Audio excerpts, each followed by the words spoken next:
सरकारी अस्पताल की वेटिंग लाइन में एक वृद्ध व्यक्ति बड़ी बेचैनी से बैठे अपनी बारी की प्रतीक्षा कर रहे थे। जैसे ही उनका नाम रमाकांत शुक्ला बुलाया गया, वे लड़खड़ाते हुए उठे, पर संतुलन बिगड़ जाने से वहीं गिर पड़े। पास में ही बैठे रमन ने उनको सहारा देकर उठाया और डॉक्टर के पास ले गया। डॉक्टर ने उनका चेकअप किया और कुछ दवाइयां लिखकर रमन को देते हुए कहा, इनको टाइम टाइम से दवा देते रहिएगा। रमन ने चुपचाप उनकी पर्ची ले ली और उनको सहारा देकर बाहर ले आया। फिर उसने पूछा, बाबा आपके साथ कोई और नहीं आया क्या? तब उन्होंने कहा, नहीं, मैं अकेले ही आया था। रमन ने कहा, आप यहीं बैठिए, मैं आपकी दवाइयां लेकर आता हूँ। उनको वहीं बिठाकर वह दवाई की लाइन में लग गया और उनकी दवाइयां लेकर उनको दे दी। उसने उनसे कहा कि मैं अभी डॉक्टर से मिलकर आपके पास आता हूँ, तब तक आप यहीं बैठिएगा। डॉक्टर से मिलकर जब वह वापस आया, तब उसने उनके पास आकर पूछा, आपका घर कहाँ है? चलिए मैं आपको आपके घर छोड़ देता हूँ।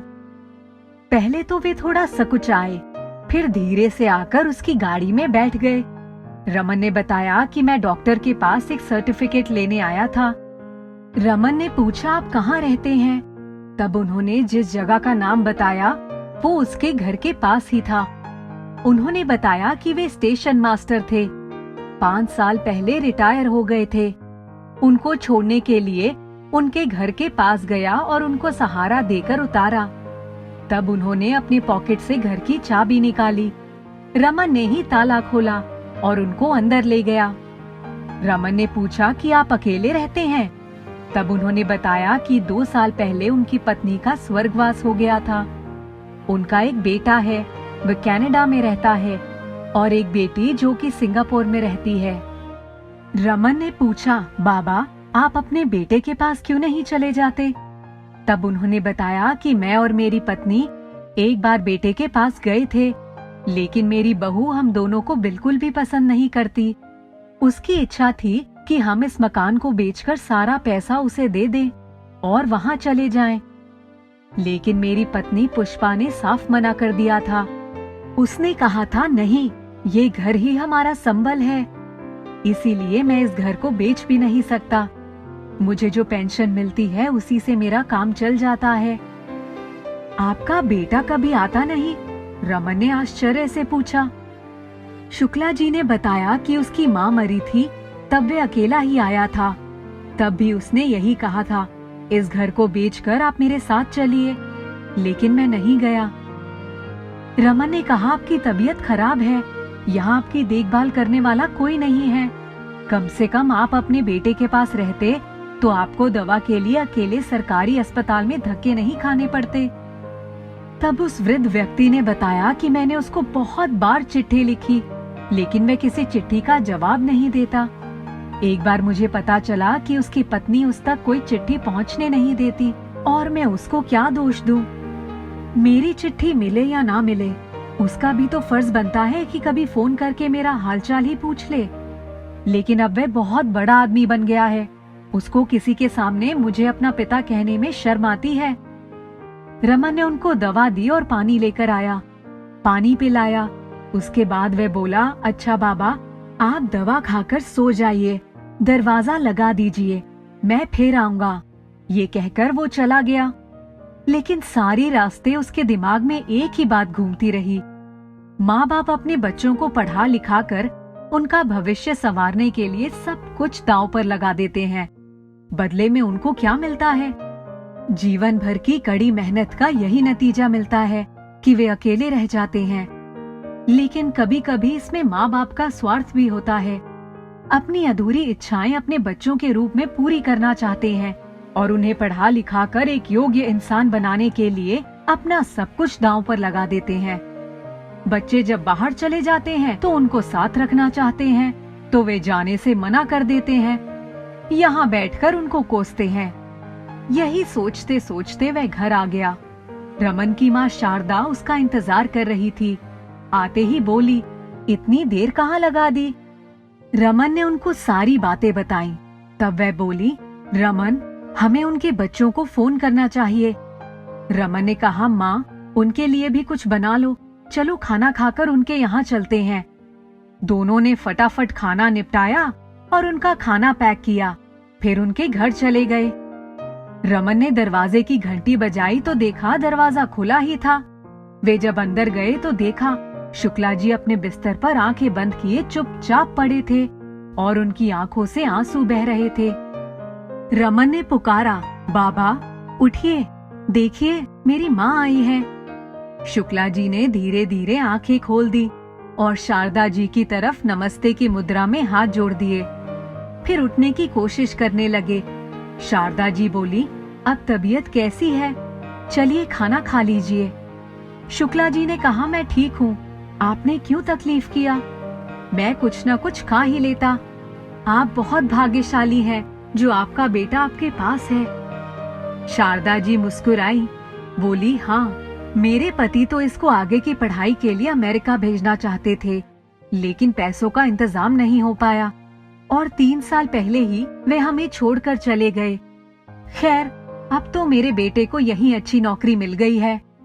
बातें करते करते ही उन्होंने खाना लगा दिया। शुक्ला जी ने चुपचाप खाना खाया, फिर रमन की तरफ देखते हुए बोले, मुझे तो याद भी नहीं कि कब मैंने ऐसा खाना खाया था। अब तो जीने के लिए कुछ भी खा लेता हूँ। वे लोग थोड़ी देर बैठे रहे, फिर घर जाने लगे।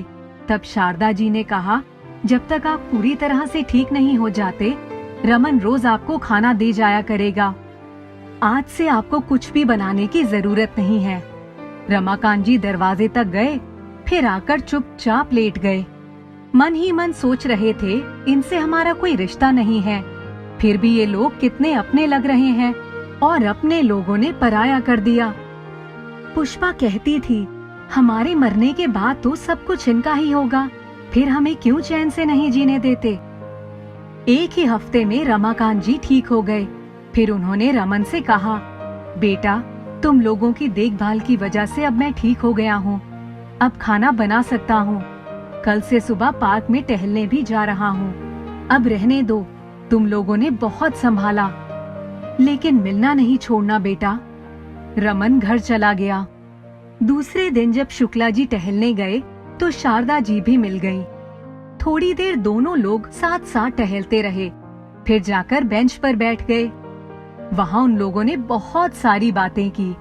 अब तो रोज ही दोनों लोग मिलते और आधे घंटे टहलते, फिर बैठकर बातें करते।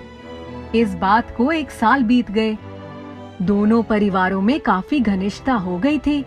रमन को भी किसी सलाह की जरूरत होती तो वह भागा भागा शुक्ला जी के पास ही जाता।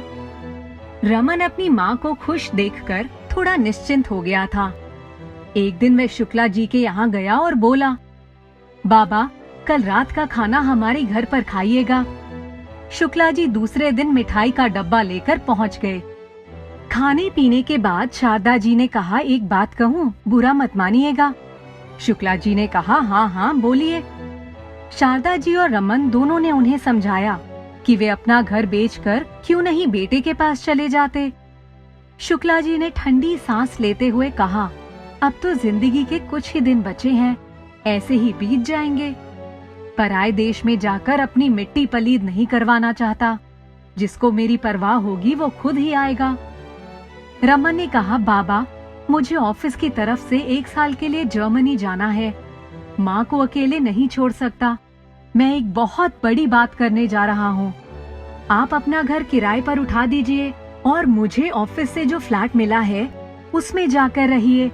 मैं भी ये वाला घर किराए पर उठा देता हूँ। माँ भी आपके साथ रह लेंगी। आप दोनों को एक दूसरे का साथ भी मिल जाएगा और मैं निश्चिंत होकर जा पाऊंगा। शुक्ला जी सोच में पड़ गए। अब जाने लगे तो रमन की पीठ पर हाथ फेरते हुए बोले, बेटे, मुझे तो कोई आपत्ति नहीं है, पर लोग क्या कहेंगे। रमन ने कहा, बाबा, आप किन लोगों की बात कर रहे हैं? आपके बच्चे, जिनको आपके मरने जीने की भी परवाह नहीं है, या हमारा ये समाज जिसने मेरे पिता के मरने के बाद झांक कर भी नहीं देखा कि हम किस हाल में हैं। मेरी माँ को सारी सारी रात चिंता में जागते हुए देखा है।